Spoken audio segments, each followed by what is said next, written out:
Hey YouTube, pardon my fuzzy shirt today. I've been rooting for most of the day, but now I'm switching over to painting. I had a customer who asked me to do the process of making her cuddle baby head. So this is the head that I'm going to be painting. I thought that I don't really like to paint an entire baby because I feel like I don't have a lot to say, but I'm like, okay, maybe with a head I could handle it.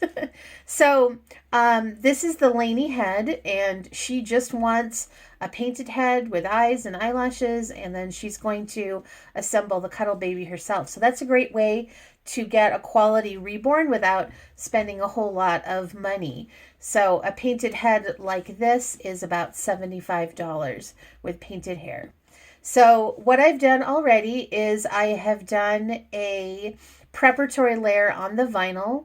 I like to do that because vinyl is very smooth and you want a surface that's going to take the paint well. So my mixture is about 50% Mona Lisa paint thinner, about 50% of Genesis thinning medium, and then just a scoop or so, a little bit of the matte sealer, and it creates it's a bit of a rough texture. I don't want to say it's rough like sandpaper rough, but it's definitely different than the original vinyl.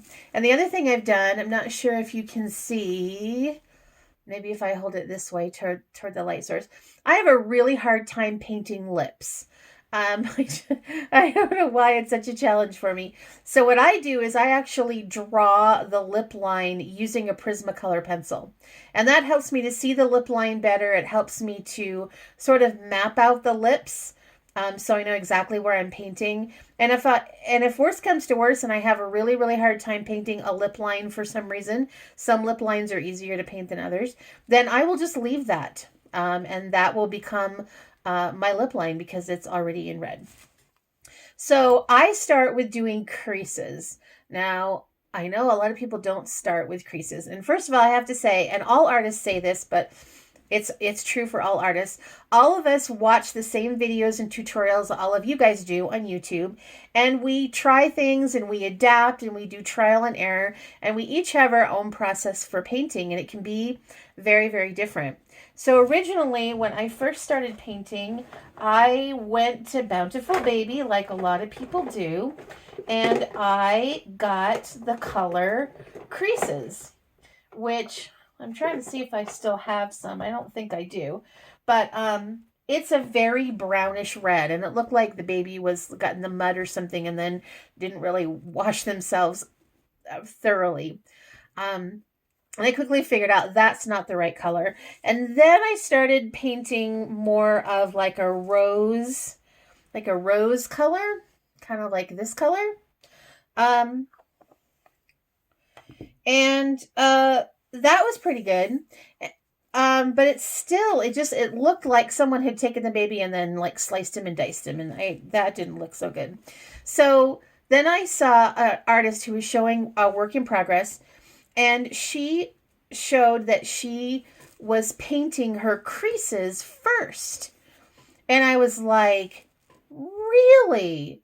How interesting is that? And so I tried it, and what a difference it made. When you paint the creases first, and then you paint all your skin tone layers over it, it softens the creases, and just makes them blend absolutely beautifully.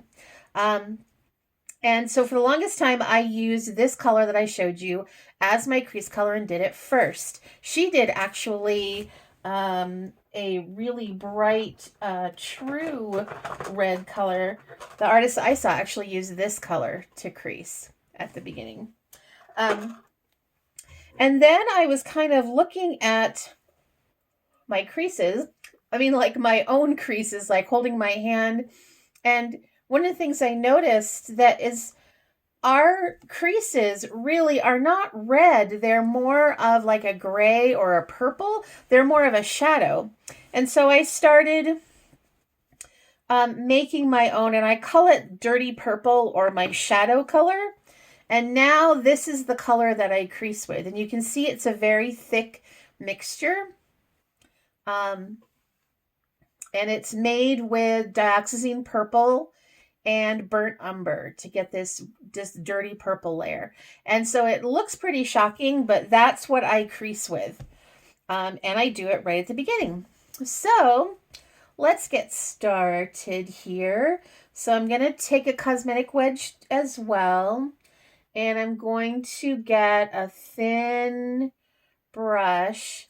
And you'll have to excuse me. All of my thin brushes are falling apart. And so they keep falling. Okay, so I'm going to put this maybe so a place you can sort of see it. And I wipe off a lot of the paint. I get some paint on, I mix it up first. And then I wipe off a lot of my paint on the side of the jar. And usually with the head, I actually start in the ear. Now, the other thing I do, I have really strong glasses. And so I actually take them off to paint. And that helps me really get in there. Some people use a magnifier, but since my glasses are magnifiers, I take it off. And so you can see before I blend it, that's what it looks like. And then I should have gotten this out before I started painting. Another one of my favorite brushes that is falling apart. And then I go and I blend. A lot of times I find as artists, we tend to ask other artists, well, what color are you using? And I sometimes think that that's the wrong question. And instead, what we should be asking is, what technique are you using? We tend to not ask that nearly enough about technique. It's more about color, and color is important, but technique is just as important. So I'm also doing that crease color behind the ear. Not sure if you can see that really well, because I'm making sure that I can see really well, not necessarily you can see really well. One of the things that's important to remember if you're painting two things like, two ears that you want to match is you need to do exactly what you did with one ear to the other. So that means if I dipped my brush in my paint and then painted this ear, then I don't want to just switch to the next ear. I actually want to dip in again. Otherwise, my color is going to be a lot less on my second ear. And of course, I want them to match.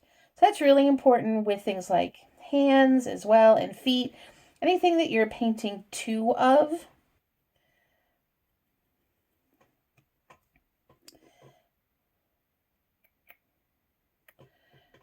Another thing that is important to remember is that you have the most paint when you very first dip your brush into the paint. So you want to be painting things when you first dip into that brush, the things that you want the darkest. So now I'm going to go to the middle of the face and I'm going to paint inside the nose, because that's an area that I want to be really, really dark. That's going to get quite a few layers as we go on.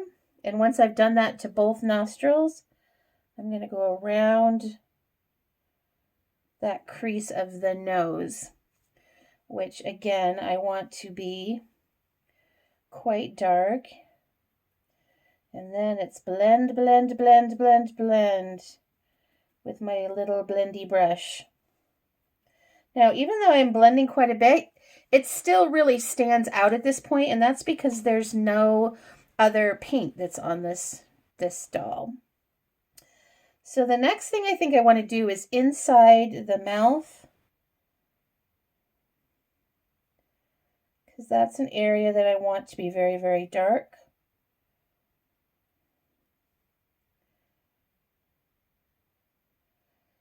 And then I'm going to use that lip line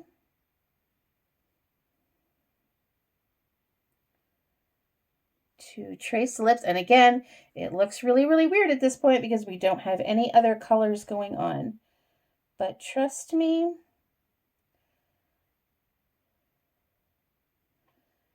this will come out really, really nice once we've got all of our other colors blended over the top.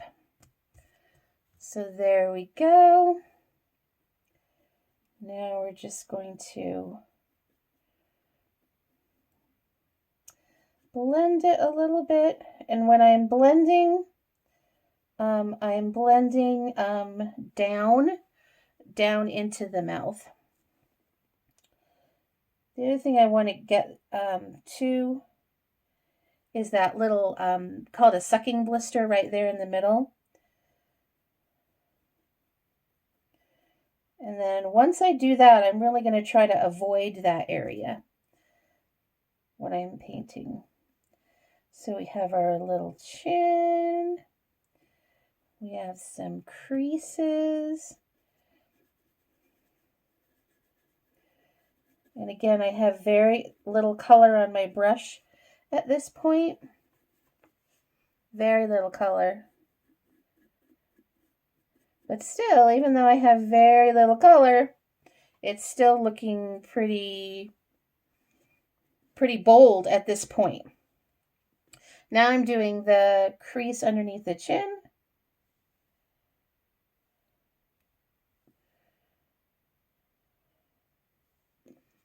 And there's some little creases here on the side. Little creases here in the back.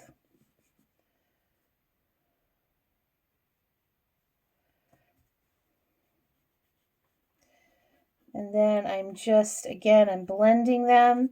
I'm making sure I'm going in the direction of the crease to blend them.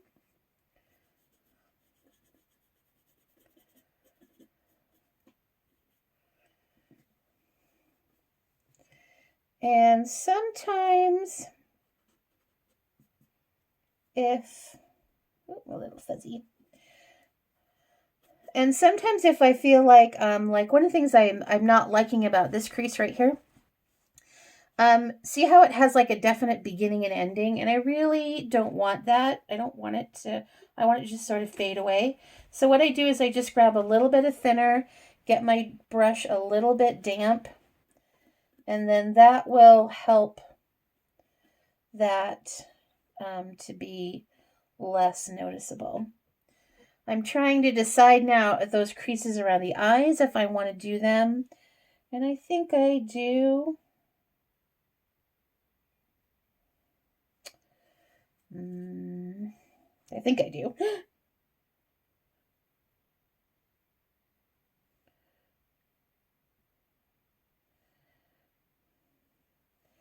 And I like to, a lot of sculpts now have the little mucous membrane there in the corner of the eye. This one doesn't. It's an older sculpt, but I'm just going to kind of put a little bit of purple in there anyway. And then just a little bit there. Oh, hello. Now I'm going to clean up myself here.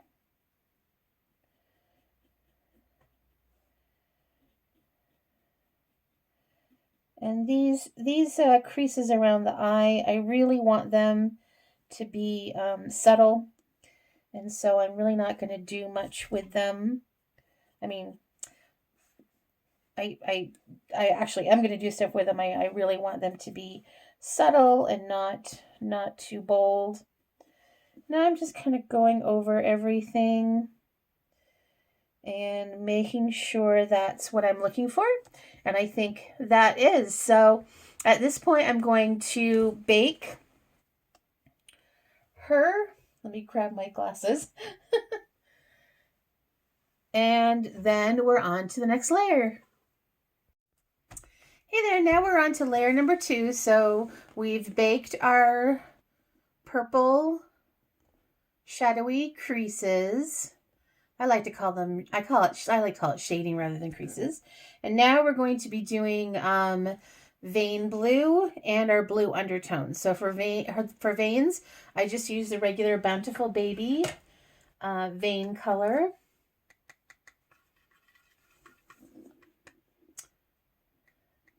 In terms of veins, really, you can do whatever you want. For me, one of my signature things is I like to do one behind the ear here, the left ear, and then coming up through over the temple.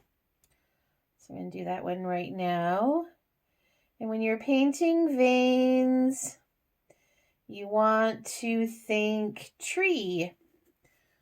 So I hope you can see that tree shape. And then I'm just going to come over here, make some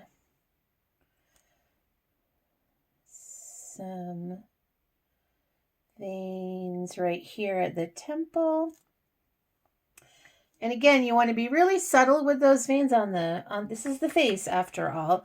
You definitely want to have them, but they shouldn't be really prominent. And then on the right hand side, I like to put a vein right here coming up to the cheek. I don't like to be symmetrical with my veins. I like to be asymmetrical. I don't know why that is. There we go. There's another little vein right there. I hope you can see that. And then again, I am going to put another vein on this temple.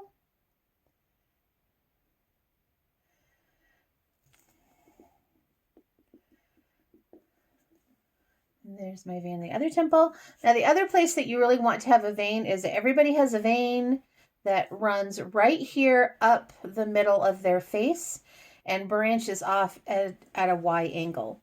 Now you want to make sure that you're doing this very, very lightly. I'm going to mix my paint up really, really well because this vein needs to be able to be seen but not dark. So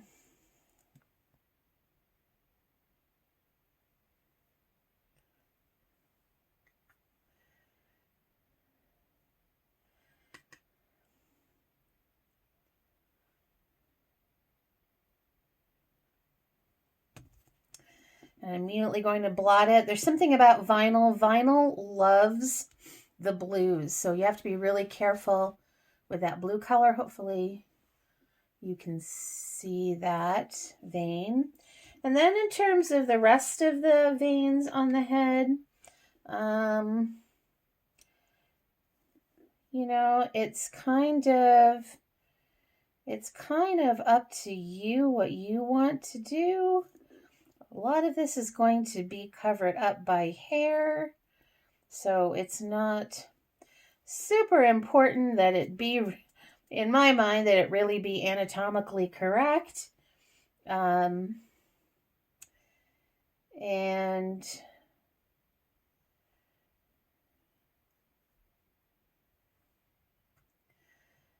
this is a good place to experiment and have fun with it.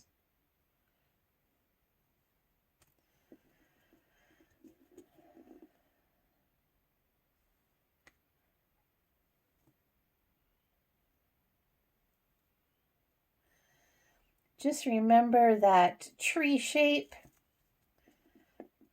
and make sure you blot it really, really fast.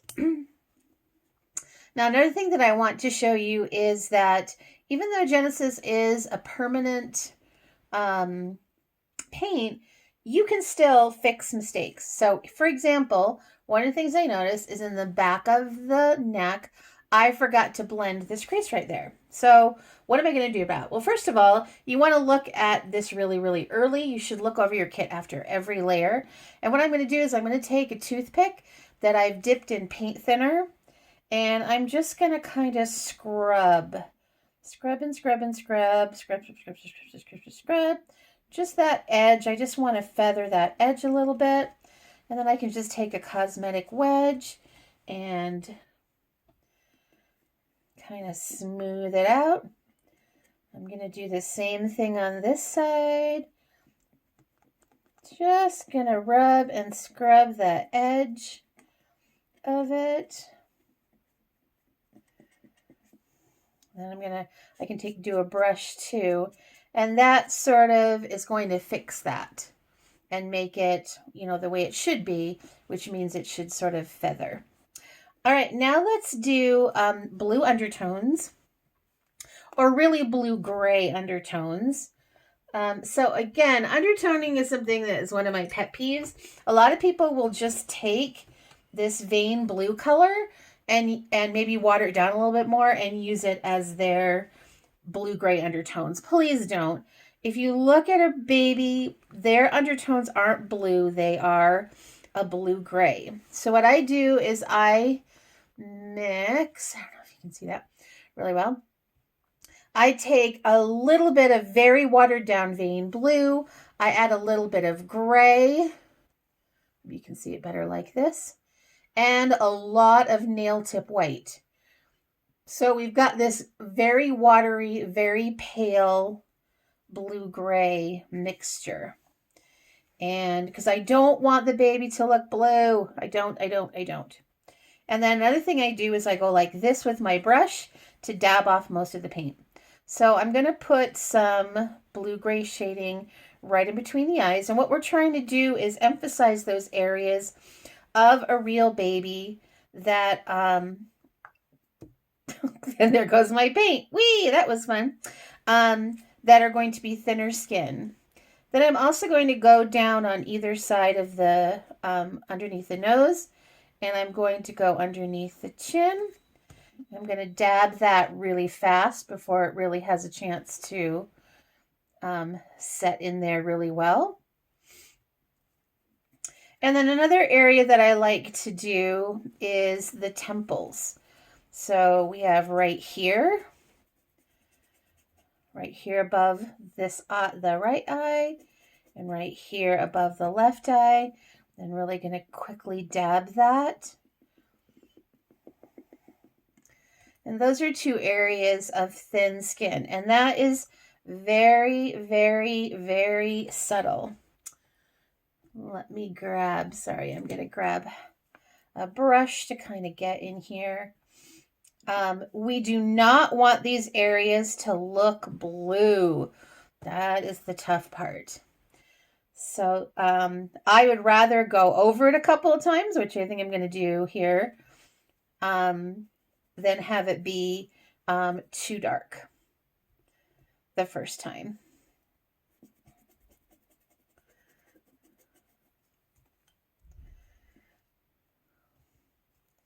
And while I do that, I'm going to, again, do underneath and across the bridge of the nose.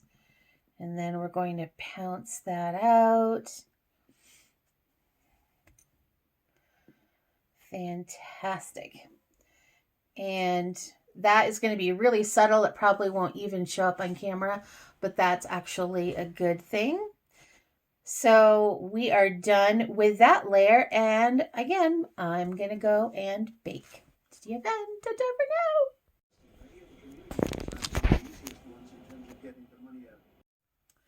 All right, we're back to do another layer. I have already done a layer of flesh tone on this kit. This is a Bountiful Baby kit, so this is a very, very light vinyl. So I don't like using just the regular baby skin. So I use a combination that's half of the baby skin. Baby skin is the very lightest of Bountiful Baby's colors. And then I add a mid-range like a Flesh 05 or a Flesh 04 or a Flesh 06. So these combine together to give the baby just a little bit more warmth. The other thing that I've done that I forgot to tell you about is I've started adding color to the lips. So every time I paint a layer, I usually add a little bit of color to the lips. And for that, I use my old crease color, which is right here. So now we're going to do mottling layers. We're going to do 2 mottling layers. The first one is, actually, let me mix this color up first. What I call periwinkle blue. So periwinkle blue is phthalo blue, a mid-range phthalo blue, mixed with a mid-range dioxazine purple. So you get sort of a purpley blue. color. And I'm going to paint that onto my mottling sponge and sponge it around. This is a very quick layer to do. And basically what it does is it breaks up the skin so that, I mean, when you look at your own skin, looking right here is a good example of baby skin. You can just see that it's not even. It's not like a flat sort of skin tone. So I'm just pouncing all over the head. And a lot of people ask, well, if you're just going to paint the head or you're going to root the head, why do you even paint it at all? And that's because underneath it really does need to still look realistic. You're still going to see the head underneath hair, or even if you're painting hair, you're still going to see it.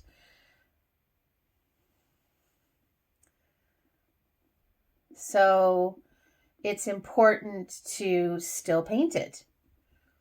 And there's always that situation. This has happened to me before, that I have every intention of painting hair, or every intention of rooting hair, and I end up really liking how the head comes out, and so I leave the baby bald. So that happens too. So I'm just going to take a little bit of this red and paint over the lips.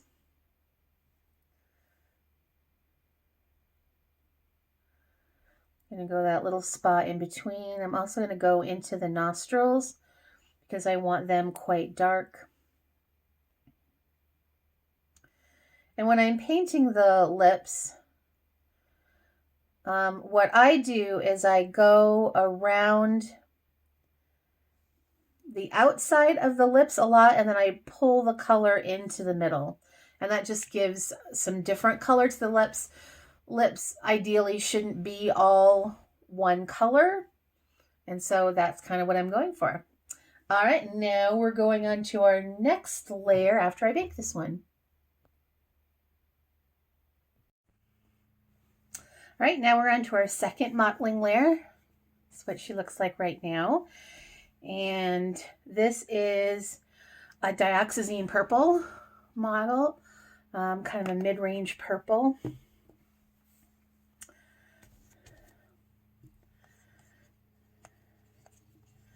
And again, painting it onto the mottling sponge and then mottling. I always start at the back of the head when I'm mottling, because if it's way too dark or way too light, then it's easier to fix.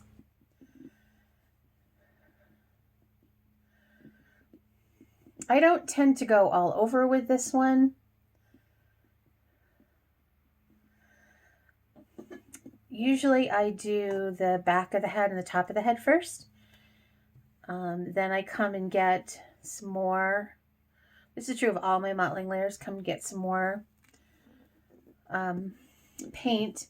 And then I do the cheeks first because I want more color on the cheeks, and I kind of bring it up, go across the eyes, the nose, and the mouth, do a bit on the ears. And then I also want to take a look at this point, and oftentimes I will add a little more purple into places like inside the nose where I want it to be quite dark, in the space between the lips.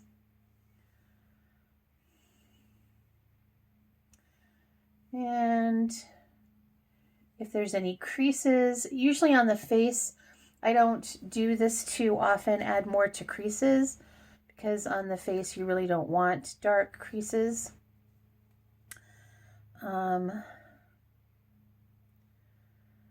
Adding just a little bit to the lips.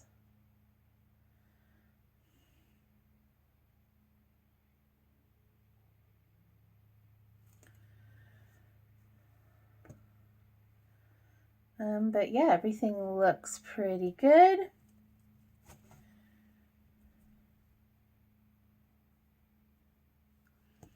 And so we're all done with the purple model. All right, now I'm getting to my wash layers. And looking this kit over, I'm noticing that she's still really, really pale if you compare her to my skin tone, and I actually am very, very fair myself. So I think what I'm going to do with her is, excuse me, do two red layers. So this is what I call the blood red layer. This is where we start making this baby. Right now, my husband calls them zombie babies at this point. So basically all I've painted are blues and purples, and they're very fair and they don't really start to look lifelike. Now they're going to start to look lifelike. So I'm going to do, I think, an all over red layer, and then I'm going to do a model, let it dry, and then maybe do a slightly darker model on top of that, just to brighten her up a little bit more than she is right now, because these Bountiful Baby kits, like I said, they're very, very pale. And so they need to have extra. So I don't know if you can see that already, but this is the layer where it starts to look like there's blood flowing underneath that skin.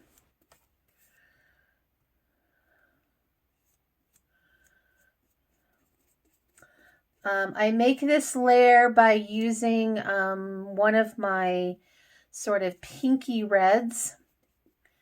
And then to that, I add a little bit more dioxazine purple. So I'll show you the red in just a second that I like to use. And a little bit of burnt umber. And that just makes it so it's it looks, I'm really mimicking blood, and I know that sounds really gross, but what we're doing here is we're trying to make a baby that's very, very lifelike. And so that red is really, really important in a Caucasian skin tone. Most of your skin tone, comes from reds. And if you'll take a look really closely at little babies, they tend to be even redder than older children, older babies, and adults are.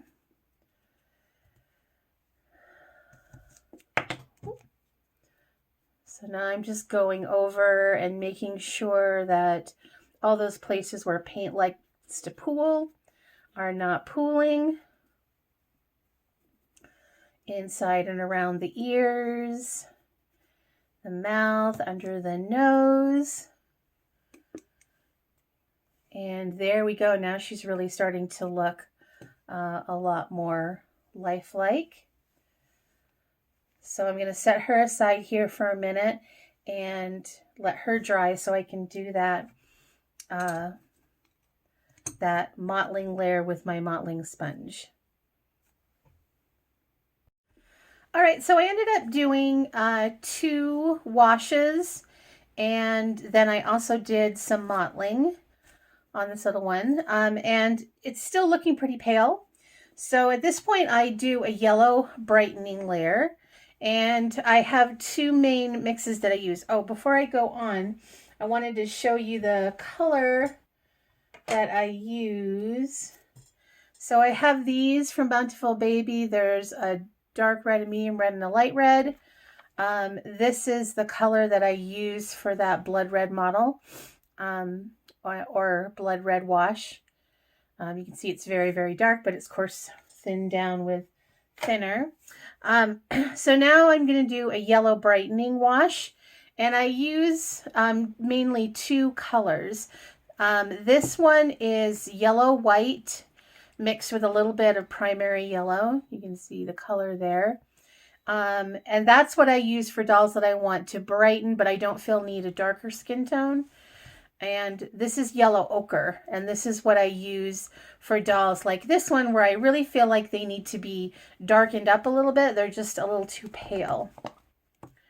So we're coming towards the end of our skin tone layers, and that's why we're going if you think of it, I kind of go the opposite of the color wheel. So if you think of Roy G. Biv, if you remember, you know how to remember a rainbow, red, orange, yellow, green, blue, indigo, purple. So we did our purples and blues first, and now we're building back up into our warm tones to warm this little one up. So here's yellow ochre. It's not super exciting. It's a wash, which means we're going over the entire kit. Nice, long, even strokes. I'm using a knitting needle just to hold on, to help me hold on to the kit, give me a little bit more control. The other thing putting the yellow over the top of this is going to do, besides brighten, and in the case of yellow ochre, darken the kit a little bit. It's going to turn a lot of those reds into more peachy, pinky colors. And that's what we like. Another thing that's going to do is it's going to neutralize the blues a little bit, which is also a good thing.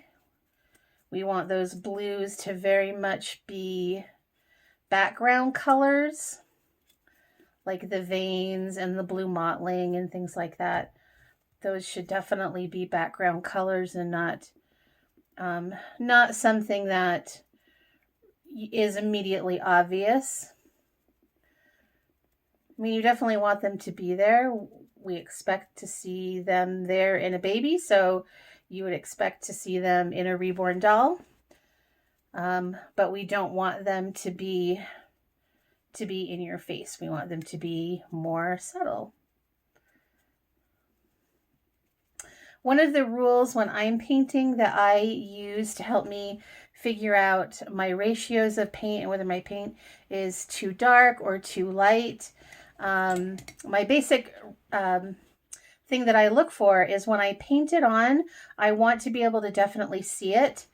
But when I pounce it out and blend it, I want it to disappear into the skin.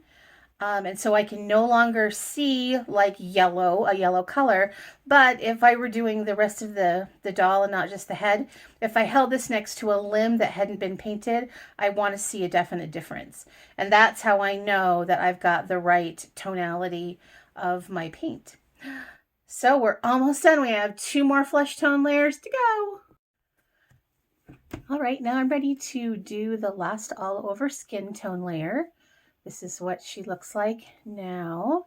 So I'm going to, this is a layer. I don't always use this, but if I have a case like this where this doll is still very pale to me, that I like to add, and I call it the Tangerine Layer. So this is made with, let's see if I can grab it, Pyrrole Red 08, which is actually, it says it's red, but it's actually a peach color. And then to tone it down a little bit, I add Nail Tip White, which is a nice warm white.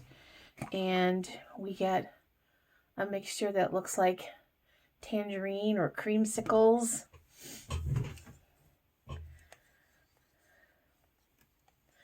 And probably with this little one, I'm probably going to do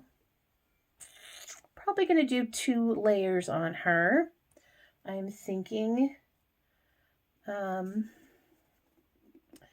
just because, again, her vinyl is so pale. I just have noticed a little buildup of paint right here in her inner corner, so I'm just fixing that. Okay. By the way, when I did the yellow ochre, I did 2 layers of it, and I also added a little bit to her ears and her lips. Again, I tend to paint and then set the doll to the side for a while to look at it and to see, you know, as it's drying, how it looks. You know, does it need another layer? So hopefully you can see that peachy pink going on, and that just really brightens up the kit. Adds a little bit of extra color. And again, like all of my layers, what I know that I've chosen the right mix of paint and thinner when I can see the color go on. I can definitely see it as I paint on her. I'm not sure if you can. And then as I pounce it, it just sort of disappears and blends into her skin tone, and you can't really see that distinct color. But yet, if she had limbs, I could hold her up to her limbs, and you could definitely see a difference between the painted parts and the unpainted parts. You know you've got too much thinner if when you paint your doll and then you pounce it, the doll doesn't look any different than the parts of the doll that you have already painted. Excuse me, that you haven't painted. Then you know you've got to add more paint. And I'm going to take my fluffy brush and just go in those places like the ear that I know paint has a tendency to pool, around the nose and the eyes and the mouth. All those are places you just know as an artist that things have a tendency to pool. And so I've also still got this red that I've just been working with. And I'm going to add just a bit more pinkish red inside those ears.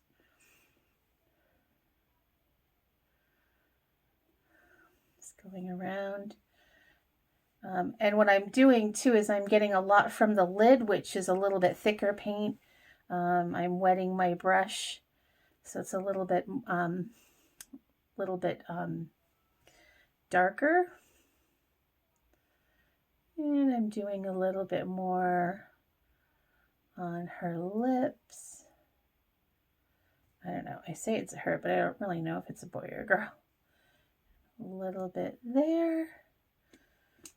So yeah, I'll let her dry, and I might want to do one more layer on her. We'll just see how she looks. And that is our last overall skin tone layer. And now we're going to do blushing next. Hello everybody. Different shirt today, different day. So I've changed the angle a little bit so you can see how I do blushing. I'm using just the regular Bountiful Baby blushing color. And I've mixed it up so it's a fairly thick mixture. This is the darkest layer of red that I'm going to use. And I have my favorite fluffy brush. It's a nice medium size, and it's got kind of a point on one end, so it makes it easy to do details. So what I'm going to do is I'm going to put this use this brush like I'm pouncing, and I'm going to make a heart shape. So a heart with a bump here and a heart with a bump here. And let me just grab a clean sponge. So I'm going to make a pretty big heart shape. And I know that looks, excuse me, really dramatic. And I'm going to blend. I'm going to blend it up to the temple, up and around over the nose. And then really do that whole cheek area. And then I'm going to come around and do the other side. Again, a little bump and then a bigger bump. Heart shape. Again, bring it up to the nose, around the temple. I want to blush a fairly wide area. And then I'm going to put a little dot on the chin. And again, blend. Trying to keep some separation between what I did on the cheeks and what I did on the chin. And now I'm going to do up, and I'm going to follow, if you can see it, I'm not sure if you can see it, there's a vein right here. I'm going to kind of follow that vein. So I'm going to come up, and again, this looks really dramatic. It's okay. And because I'm going to blend, I'm going to blend up and a little bit over. I actually don't want to go all the way over. I'm kind of going again in a big heart shape this time. Going up And I'm also going to grab another fluffy brush to be able to get in there. And what I want to keep is I want to have this area be a little bit darker, but I want to keep this area and this area a little bit lighter. So when I do my heart shape, I'm going way around and connecting over here, but keeping that middle, excuse me, not the middle's darker, but the two sides a little bit lighter. And then I'm going to take my fluffy brush and just blend it a little bit over that in that direction. But I do want to keep different colors because, again, what we're doing here is making it look like it's like we're not painting a barn. So the other thing I want to do is probably darken up inside the mouth a little bit. The lips are just where I want them, I think. And then I'm going to let this sit for a minute, and most likely I'm going to come back and do just a dot of color right in the apple of that cheek, just to make it a little bit darker right there. And I might come back and do a little bit with that nose too, but basically we are done with the blushing layer. And next are eyebrows and the beginning of hair.